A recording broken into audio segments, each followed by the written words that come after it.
let's talk about probability.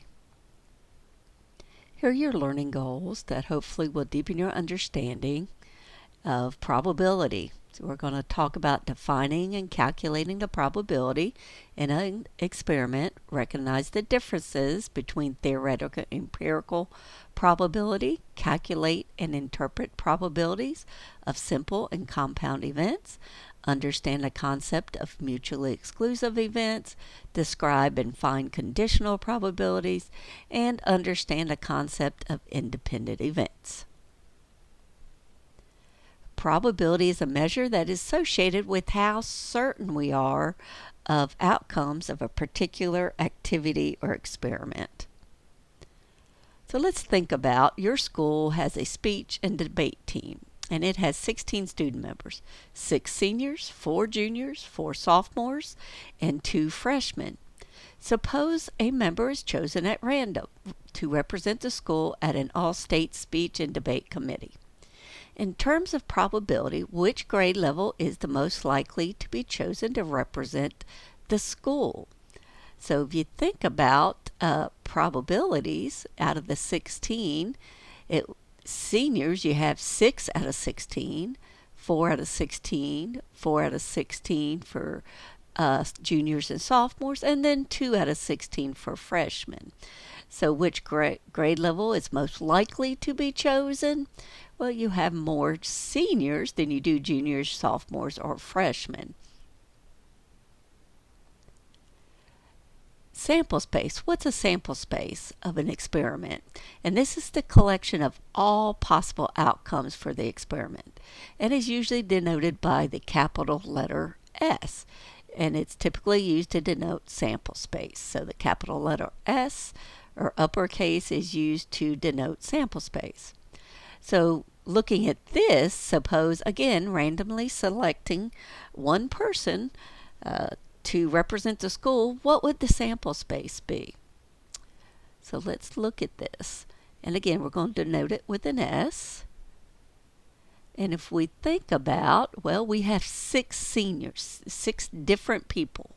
We don't know their names. We're just going to denote it by there would be one senior, another senior, a third senior. Those are supposed to be S's, not 5s. Right? We have 4, 5, and 6 seniors, right? 1, 2, 3, 4, 5, 6. Or we have 4 juniors, and we'll denote that by J1 and J2, J3, and J4. Sophomores.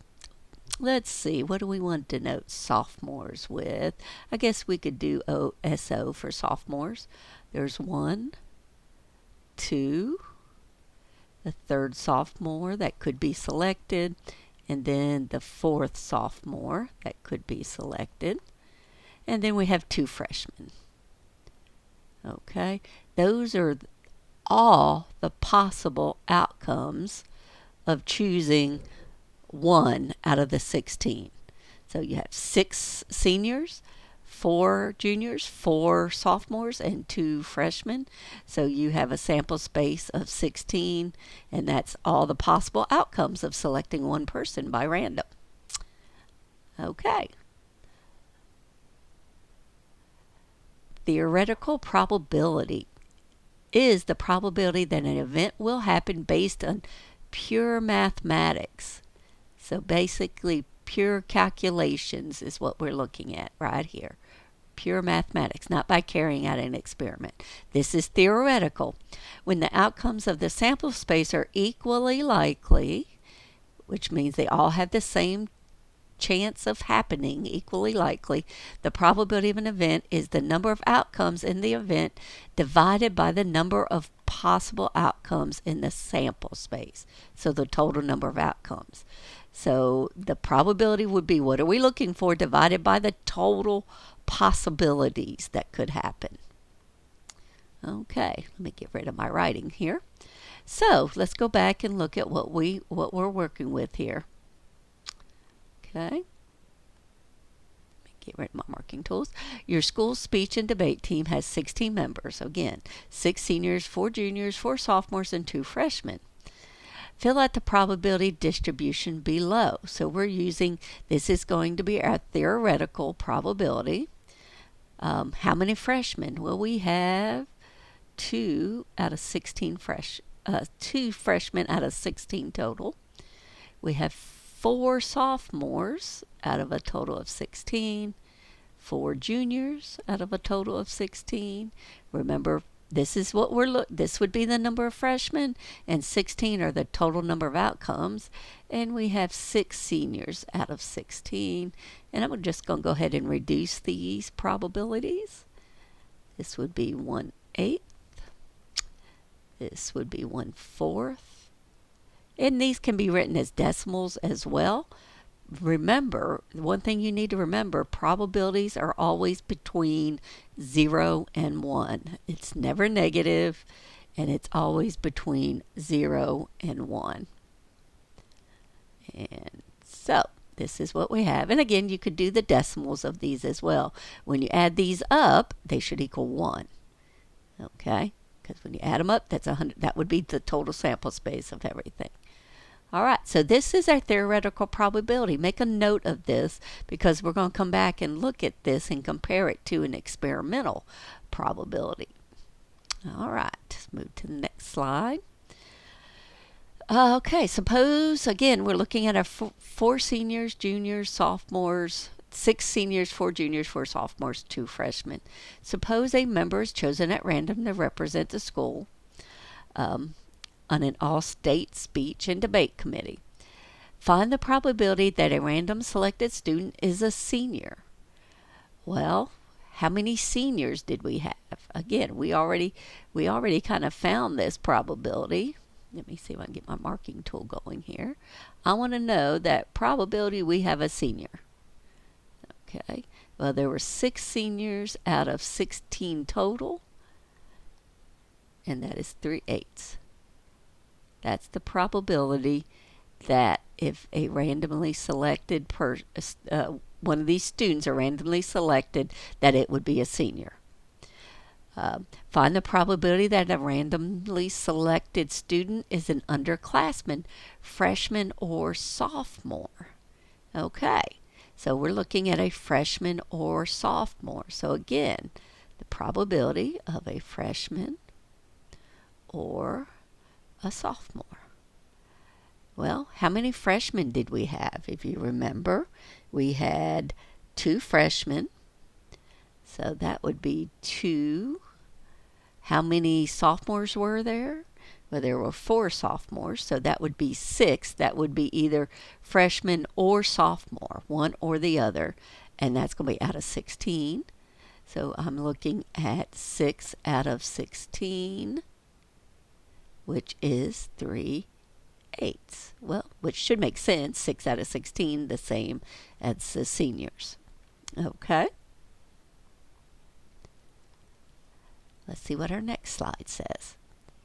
Or, you heard me say or there earlier as I was looking at this. Or, an outcome is in the event A or B if the outcome is in A or is in B or is in both A and B. Okay, it could be in both of them possibly. Probability of A or B. You saw me write the probability of freshman, sophomore equals, and here's notation. This is a union symbol which means or. And or usually means addition when we're talking about probability. So the relative frequency of either event, A or B or both, must happen in the outcome. So that's why we added the 2 together, A or B.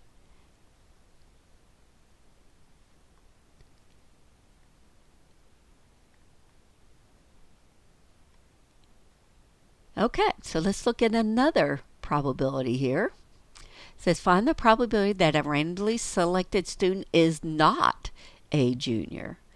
This is the complement. Not a junior would be the complement of being a junior. So it's either a junior or it could be a senior, sophomore, or a freshman. That'd be anything but a junior. Right, so we would take these out and we would look at this, and you could look at this a couple of different ways. You could say, okay, what's the probability of it being a senior or a sophomore or a freshman, right? We didn't include juniors there. So let's see, we have 6 seniors plus 4 sophomores, or it could be a freshman, and these are all out of 16. Right? So just look at these separately. Here's the probability of it being a senior, or the probability of being a sophomore, or the probability of being a freshman, which would be 12 out of 16. And then we can reduce that by 4, which would be 3/4. Okay.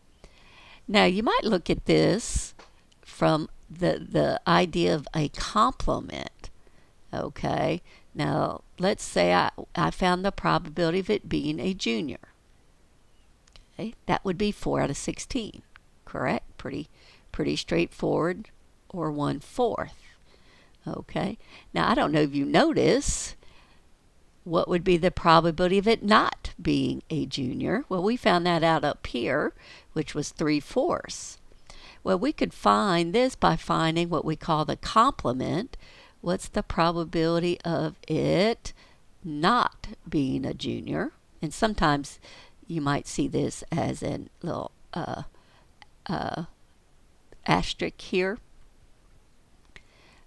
meaning not. This is the complement, not junior. So that would be 1 minus it being a junior.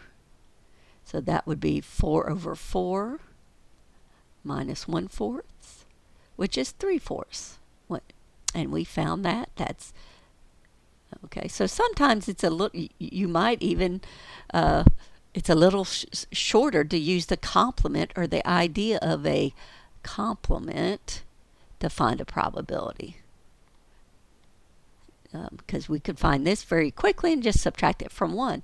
Because when you add up all probabilities, it's always 1. They always will equal 1.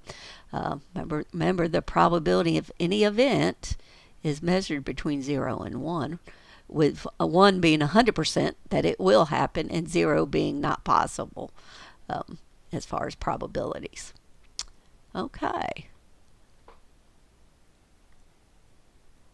Complement of event, and here again denoted by A prime, that little prime mark, or it's not really an asterisk, that little mark there's red A prime. A complement, which both mean the same thing. The complement of event A consists of all outcomes that are not in A. And here you can see it written using probability of A plus the probability of not A always equals 1. The complements, when added together, will always equal 1. And you can see it written like this. You might see it like this, or you might see it with the line over it as well, as meaning the complement.